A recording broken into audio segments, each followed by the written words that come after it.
Okay, so the next unit that we're starting, we just got finished solubility, and the next unit that we're starting here is acids and bases. So we're gonna move through acids and bases, I think, fairly quickly in the next 3 or 4 days. Hopefully, we're gonna get most of this kind of through. We have 2 units left before the end of the semester.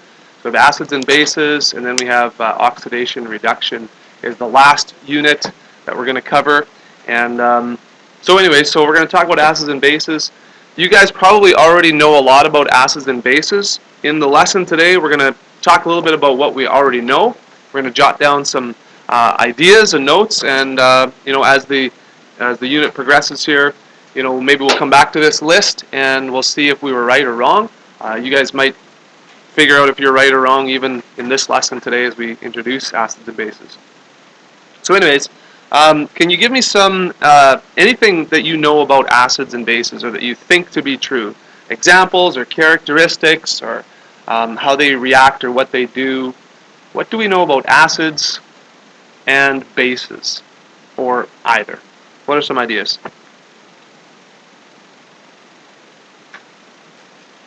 Not all at once now.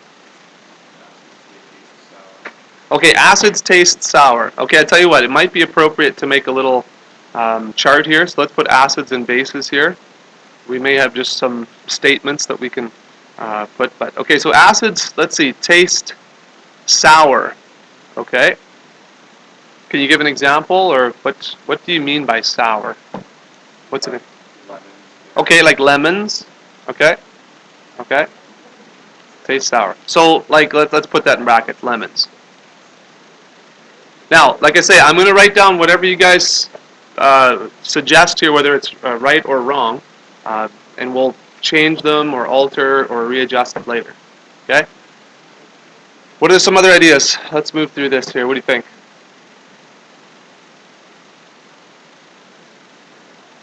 Okay, stomach acids. Okay, so there's acids. There's acid in our stomach. Okay, so we'll put stomach acid here. Okay, what does the acid in our stomach do? Breaks down food. Okay, reacts with food, breaks down food. Okay, let's just put that down here. Breaks down food. Okay. All right, good. What else do we know? Okay, so acids, the pH is less than 7. They're saying for acids. Okay. All right, could be true. Could be true. Anybody else? What a few more. What about bases? We don't know much about bases, or I guess acids maybe are a little bit more common in everyday experience, or is that true? Bases taste. Okay, if we're tasting bases, the suggestion is they taste bitter. Okay, and would we have an example of what that would be like? What's a base that might taste bitter? What do you mean by bitter? Coffee? Okay, well, we'll see about coffee, whether that's an acid or a base. Some people say coffee it tastes bitter, so I can put that down here, coffee. What's another example for a base? What's an example?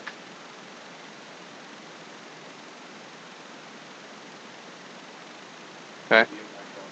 We don't know much about bases, sounds like. Okay, which is fine. We're going to learn about bases. Sodium hydroxide was mentioned. Yes, that is a base. Whoops. Whoa. Sodium hydroxide is a base. Okay. Well, it looks like we know a little bit more about acids than bases. So, and there's a lot more to be said. So let's move on. Let's take a look at characteristics of acids and bases and see if our list coincided with this or not. Whoa, what? Okay, so acids taste sour. All right, let's see. Did we jot that down? Yep, taste sour. That is correct. So lemon would be a good example. Okay. There's also citric acid in fruits. That's what makes fruits fruits, if it has the citric acid, one of the things anyways. Tomatoes are actually fruits, even though They're grown in the garden along with all the other vegetables, and we might see them as vegetables. Because of the acid content in tomatoes, it's a fruit. What else does acid do? Is there anything else we mentioned here? Not really. Okay, so dissolves metals and other things. Now, this was sort of mentioned when we talked about stomach acid. Okay, it's good at breaking down food, and acids are very strong and reactive in a sense that they dissolve or break down lots of things. And so that's a characteristic of acids. If you think about battery acid, I don't know, like in the battery in your car, okay, there's acid in that battery, and for different reasons. But if you ever spill battery acid on your clothes or on your skin, you have a problem. It will break down, and disintegrate your clothes. It'll discolor them or eat through them, and yeah, it'll sort of burn your skin as well. So it's very reactive that way. Now, I don't know if you guys know about litmus paper, but if you have a blue strip of litmus paper, it turns blue litmus paper red. So you might want to consider the relationship between acid and red. I mean, if you get acid on your skin, you'll get pretty red. Okay, I don't know, however you want to think about that, but blue turns red.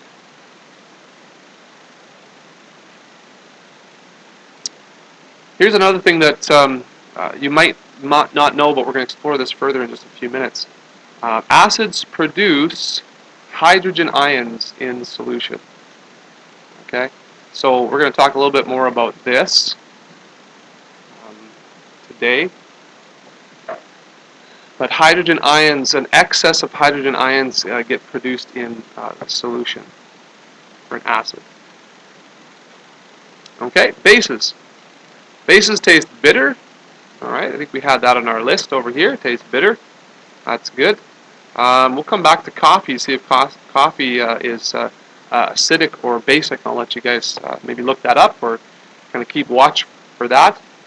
But bases are used in cleaners, okay? So if you're talking about bleach as a cleaner or as a disinfectant, household, ammonia and things like that that are used for oven cleaners and just surface cleaners and stuff like that, a lot of times those are bases. Acids produce hydrogen ions in solution. Bases produce OH ions in solution. Okay, and again, we're going to explore this a little bit further. We're going to talk about the different theories of acids and bases and how they kind of developed, and you'll see this kind of come up in some of the theories. Right? So the one thing you want to remember is H plus, or hydrogen ions for acids, and OH minus is associated with bases. If we're talking about the litmus paper, if you have red litmus paper, it will turn it blue. So an easy one to remember here is the B, blue, for base. Maybe I'll write that with it. Blue, base. Right? So red turns blue. And bases also, if you're talking about clothing or something like that, they disintegrate dyes. So your clothes and different things are dyed with, to be certain colors, and bases can really break that down. If you get bleach or splashed bleach on your clothes, all right, you will have kind of white or brownish spots on your clothes. How many of you have ever, you guys have all been to Dallas Valley, been to camp, right? You're in the dish pit, and if you're doing dishes, sometimes I remember when I was a camper, that bleach was just super strong, and we would kind of get splashing and stuff a little bit, and it ruined my clothes. Dots of white and brown over my clothes. I don't know if that's ever happened to you guys. Ever happened to you guys? Camp and stuff like that, maybe? Okay. Well, that's what happens. So it breaks down dyes pretty easily. Any questions here so far? If you have any questions about acids and bases, feel free to ask them. You can also just write them down in your notebook, and we might come back to those questions. Or it's actually a good practice. So when you guys are in grade 12 here, and if you're approaching university or any kind of school after this, when the prof is lecturing, okay, there's not really opportunity to ask questions in most lectures, right? They just talk and you just listen, and you write things down as fast as you can, and then you go over your notes later and read up on it and try and make sense of the whirlwind of information that you were given. So you will have questions that you won't probably be able to ask. So you might want to write those down in your notebook and either ask your study group, ask the prof later if he has office hours, if she has office hours, or whatever, whenever you get a chance. So it's a good practice to get into. Okay, next page. Let us talk about the theories of acids and bases. And um, the first theory we're going to talk about is the Arrhenius theory. Love that name. I threatened my wife once that I wanted to name our first child Arrhenius, but she didn't agree, surprisingly, and came up with Parker instead, which is pretty close. So his middle name is Arrhenius, but no, it's not. I wish it was. Anyways, the Arrhenius theory. Okay, the Arrhenius theory, and again, this is not our current theory, but this is one of the theories of acids that sort of came along with the, as knowledge grew. This was one of the first major theories that kind of took root. So substances that conduct electricity are called electrolytes. Now, in a battery, I talked about the acid in a battery, in a car battery. Okay, it's a really good thing for car batteries to conduct electricity. Okay, does that make sense? It's got to feed electricity and electrical current to your vehicle. It's got to start the engine. It's got to run all the lights and all the different electrical stuff. And so electrolytes are substances that conduct electricity. This is due to electrons passing easily through the ions in solution. So if electricity is able to be conducted, that means that electrons are able to be passed easily through or transferred sort of from ion to ion, particle to particle within that solution. So Arrhenius' theory stated that acids release H plus ions in solution. And this is often, like I said, we mentioned this in the characteristics of acids, right? We're going to expand on this a little bit, but this is sort of what he came up with. And he also said that bases release hydroxide ions in solution. So this was the main point of his theory. Acids release hydrogen ions, bases release hydroxide ions.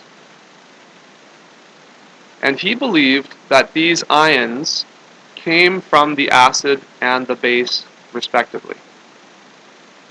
So he thought, okay, well, an acid solution has an excess of hydrogen ions, and so whatever is being dissolved in that solution, A, has to have a hydrogen ion to kind of release or to dissociate into the solution, and that would be called an acid.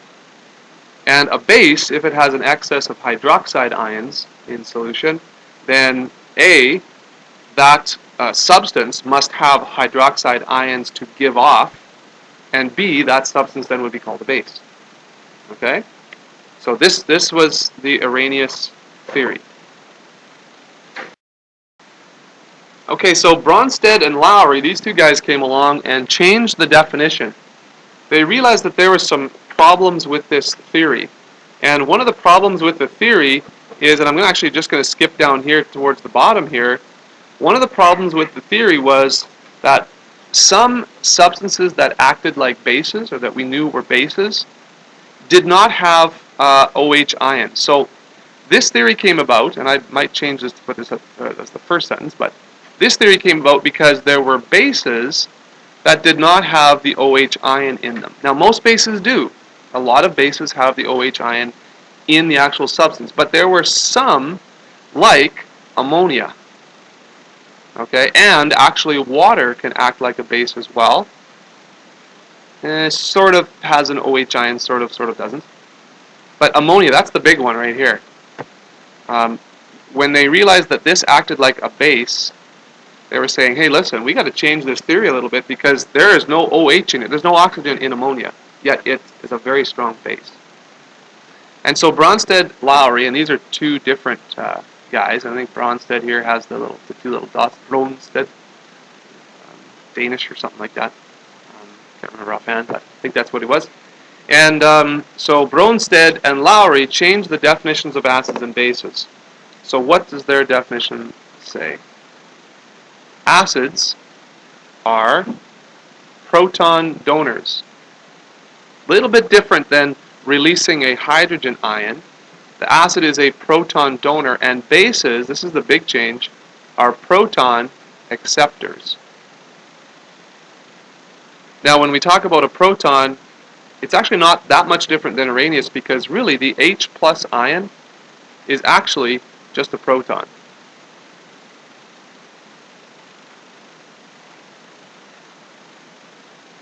Right? In the hydrogen ion, okay, we have, now look at hydrogen up there in the periodic table, okay? It has a mass, an average atomic mass of 1 gram per mole, right? And so 1 atomic mass unit. So we have a proton here, and we have an electron here. That's in a hydrogen atom. Now, if we get rid of the electron, if that's gone to make it an H plus, look what's left, just a proton. Okay, so really, there's no neutrons in a regular hydrogen atom, just a proton. So really, this is not much different than Arrhenius, but the base part is the big thing. So really, all we've kind of come up with here that you really need to remember is the difference between Arrhenius theory, okay, donating hydrogen ions, donating hydroxide ions for bases, and Bronsted-Lowry, acids are proton donors, which is really the same, but bases are proton acceptors, okay, and I'm going to just talk about that a little bit more in a second here. So this is a base, we said, right? Now, how does that fit with Arrhenius' theory? Well, I don't have the example of NH3. NH3. Let's talk about this one first here, because we just talked about NH3. So you can write this one down. Doesn't really matter which one you write down first. But NH3, okay, is a base. And what happens when it's in solution with water is that water actually donates one of its particles there, one of its hydrogens, to the NH3. And so ammonia is a base because it accepts a proton, according to the Bronsted-Lowry theory. So NH3 becomes NH4 plus. See that? And water is an acid because it donates its proton and it's left with an OH. So here's the thing. Don't read this yet. Don't read conjugates yet. But here's the thing. You see how Arrhenius was sort of right in his thinking that there's excess OH ion, so that's got to come from the base? It doesn't actually come from the base. It's what's left over from the acid in this case. But it's still a basic solution when there's lots of OH ions. Okay? But this is why Bronsted-Lowry had to change that theory a little bit, because of ammonia. So let's go back here and talk about this here. So here's our base, HCl, hydrogen chloride. I'm sorry, acid. I said base. Acid. Hydrogen chloride is an acid, and water is a base. Now remember, there has to be a proton donor and a proton acceptor. If it's going to donate a proton, where does it go? In reality, acids are dissolved in water. They kind of split apart, and water is a big part of acids and bases. And so, in reality, what happens is this acid donates a proton, and it's actually picked up by the water. And so I want to introduce something new to you, which you may not have heard about before, but H3O plus is the hydronium ion. Have you ever heard that before, hydronium? No, not heavy water. No, it's different. Heavy water is a bit different. This is water with an extra hydrogen. Yeah. That's a good question. Why is water a base here but an acid down in this other example? Well, water, as we know, is very special, right? And water can act like a base. It can accept a proton, but depending on what it's in solution with, it can also act as an acid. Okay? So yes, you've noticed that water can be actually both. Okay, so hydronium ion. So this is where we have to adjust. Remember I said I'd talk about H plus a little bit? In reality, Okay, acids produce a hydronium ion in solution. That is true. The H plus, you really don't ever see H plus all by itself. Okay, we don't ever really see this all by itself. It's actually the hydronium ion. So when I was in school, we focused a lot on this, and don't write this down, but just watch. They told us that HCl breaks down to H plus plus Cl minus. And in a sense, you can think of it this way because it's just it dissolves, it dissociates, it breaks apart, right? But in reality, um, these are aqueous solutions, so they're in water, and water plays a big part in it. And these are never alone like this, protons just floating around in solution. They're actually always attached to a water molecule. So that's why we don't really focus on this anymore. Um, you know, we can talk about that, and this is okay to think about, but I just want to tell you because you'll see this in all your textbooks, and that's I think what the hydronium ion is. Okay, so acids need to be aqueous. When we write states, it's AQ. Okay, dissolved in water.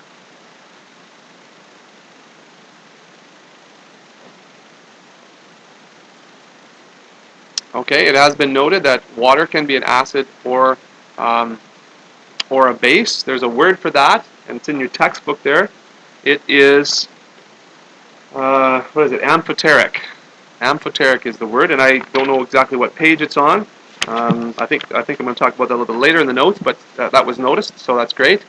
But water can be, amphi means, like amphibian, amphibious, sort of land, water, can be two different things. So amphoteric is, I believe, is the word for water in this case when it can be either a base or an acid. And it might be in chapter 24 in your text too as well. But anyways, we'll come across that. Did you find it? Page 581? Okay. Yeah, if you want to look that up. Acid-base behavior. Yeah, there it is, page 581. Some substances can react as either an acid or a base. If one of these substances is in the presence of a proton donor, then it reacts as a base. In the presence of a proton acceptor, it can act as an acid. Such a substance is said to be amphoteric. So let's just write that down here, maybe on the side. I'm going to get rid of this part right here. And like I said, I think this is coming up in the notes, but water is amphoteric. Can be acid or base. So depending on what it's in with. Ammonia is a very strong proton acceptor. It wants a proton, so water says, okay, well, I guess you can have one of mine, and I'll kind of leave myself here as OH minus. All right, so what I want to talk to you about now is this notion of conjugate acids and conjugate bases. All right, you're gonna see that, and you need to know what those are. In an equation like this, we have an acid and a base reacting, and then we have, usually two products like this. So in a basic acid-base chemical equation, we have the original acid, the original base, and then we have something called the conjugate acid and conjugate bases. So the particles that remain after a base has accepted a proton, or the particle that remains after an acid has donated one. These are what the conjugates are. Now, if you think about that term conjugate, where else have you seen this word conjugate? In what other subject? Okay, English? French? No math? Okay, yeah, math. That's the one I was thinking of course, being a math teacher. But what do you think the word conjugate means in those other subjects? What does it sort of mean loosely? No? Anything? Shall we look it up? Okay, so if we use the freedictionary.com here, we're going to look up conjugate, and you said that it's in sort of English, it's in science and math as well. in grammar, it doesn't really help us too much to inflect in its forms for distinction for a number of person, vice, mood, blah, blah, blah, to join together. Biology, to undergo conjugation. Thanks for a definition. That's great. That helps. What does conjugate mean? It means to undergo conjugation. Okay, thank you. Here we go. Math and physics, though. This I think is going to help us the best. Inversely or oppositely related with respect to one of a group of otherwise identical properties. Okay? So it's basically, conjugate is the same, but parts of it is opposite, or inverse. And if you remember in math, if you remember this, or maybe some of you haven't seen this before, but if we have A plus B, the conjugate is, who remembers what the conjugate is? A minus B. So kind of the opposite of what would otherwise be the same. Remember that? Okay? So that's what conjugate means. So it's the same sort of thing, but it's really, there's opposite parts to it. So that's going to help us understand what the conjugate acid and conjugate base is. So let's take a look at this carefully. HCl is the acid. After it undergoes proton donating, the HCl is going to give up the H part and become what? Cl. Okay? So the acid becomes the conjugate base. I'll say that again. The acid, after it undergoes its reaction here, becomes the conjugate base. And conversely, the base, blue, the water, after it accepts the proton, becomes the conjugate acid. Okay? So the same, the particle that it becomes, okay, it's water, it's still water, but it's accepted a proton, so it's a base here, but it's an acid on the other side, and so that's why we put conjugate in front of it. Okay, so that kind of almost undoes it. It's really the same particle, pretty much, but it's the conjugate acid. Now, we've noted here that the acid becomes the conjugate base, and the base becomes the conjugate acid. If you think about it this way, and this may help you understand, if you think about it this way, on the front side, okay, this is acting like an acid. If this were to go in the reverse direction, right, what would this chlorine ion do? Is it accepting a proton, or is it donating a proton if it goes in the reverse? The Cl minus would accept a hydrogen. So look at, it's acting like a base. So in the reverse order, it acts like a base. So it's an acid over here. It gives up a proton and becomes the conjugate base. And we name it a base because in the reverse direction, it would act like a base. And so a lot of these acid-base reactions are reversible. And so that's why this particle acts like an acid. And then if it were to swing back the other way and be reversible, it would then act like a base. Okay? And that's what this part says right here. If the reverse reaction occurred, the conjugate acid would act like an acid and donate a proton, just like the conjugate base would act like a base and accept one. So this is your job here, and we have lots of time, about 25 minutes here in class to work on this. What I want you to do is I want you to memorize as many of the common acids and bases as you can. Now this doesn't have to happen right now, this very instant, but I want you to take a little bit of time each day to try and memorize as many of these common acids and bases as possible. It'll just help this whole unit to go smoother, okay? You'll be able to recognize the names and the formulas for acids and bases a lot quicker, and things will go easier for you.